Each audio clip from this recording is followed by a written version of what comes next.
In 2015, I became a pastor for the first time. I had a chance to try and walk the last 5 days of the Camino with a couple of my priest buddies, and I just physically couldn't do it. After getting significantly healthier, so I was asked to go as a chaplain on one of their mission trips, walking the Camino in Spain. And it was incredible to be able to do that and walk right past the places where I had had to give up before.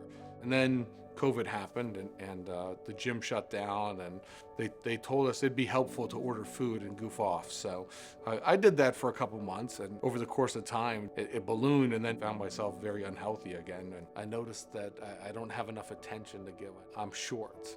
I get cranky faster, and my blood pressure goes up a lot faster. That's about where we were when CLI and Becky first approached me about this pilot.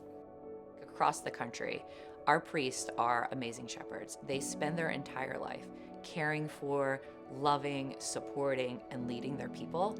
But at the end of the day, they're exhausted, they're overwhelmed, and they don't care for themselves. When I'm on a wellness journey, and especially when I run, because I love to do that, I'm a better mother, I'm a better wife, I'm a better employee of Catholic Leadership Institute, just a better follower of Christ.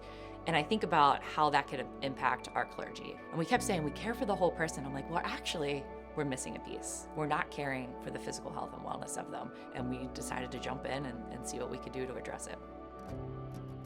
It's not about weight loss. It's not about never eating carbs. It's not about running a marathon. It's about moving. So it's called Moved.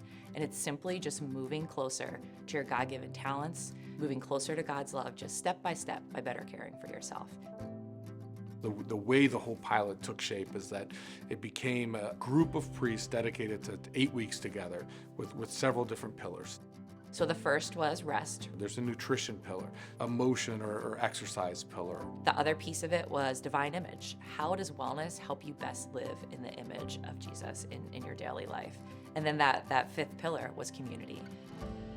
They sent us to a shoe store, like to get fitted for and get actual running shoes. They gave us a choice of different earbuds. All these these freebie things, they really played into the whole motivation part of it. So we laugh a lot about the Whoop band. So the Whoop band is, we all wear it. It tracks your biometrics. So it tracks your sleep, your strain, and your recovery. But it was a really interesting tool that connected the priests. So they were having a shared language of data. You could see other people's number averages for the week, like what's their average strain, average sleep performance, and average recovery number. So there was a little bit of competition. I was very proud when they emphasized bedtime. I was the best sleeper. I was not the best runner, not necessarily the best anywhere else, but I had sleeping down. We would meet together as a group virtually most of the time, but then in person at the beginning and the end. The thing that stood out the absolute most for us is about using wellness to connect with each other and support each other and just ease some of that loneliness that priests can experience. So this was a way to really say, why don't you connect over this shared goal that you're having? Find a way to really rely on each other and become better friends. Having someone in the rectory with me in the house, it's both accountability and encouragement. But it definitely helped, that he was with me, because we kind of accountable to each other, accountable to the program and accountable to each other. So there was different exercises where they had to ask someone to go for a walk with them, or they had to ask someone to share a meal with them. They had to cheer each other on. They had to share their wellness journey with a parishioner. So we really put these prompts in to not only hold them accountable, but really to ask them, go out and connect with someone about this journey that you're on. You've all got a blister, and you're all tired, and you're all sweaty, and you're all miserable when it rains, all of it, right? It's a great analogy for the way God actually wants a life to be. We're all suffering somehow, and yet we're all, in God's eyes, moving in the same direction. Their big takeaways were like, we don't want this to end. How can we keep it going? So we got big plans. We set a goal that we'd love to impact 1,000 priests through wellness, and we're gonna go for it. If you believe that you were called to be a priest, then you don't want to be a priest just until you're 60.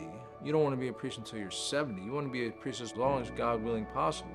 And part of that requires good health. It does take a leap of faith, but try it. What do you have to lose, right? You've been trying not doing it, and you're not healthier, so why not try something different?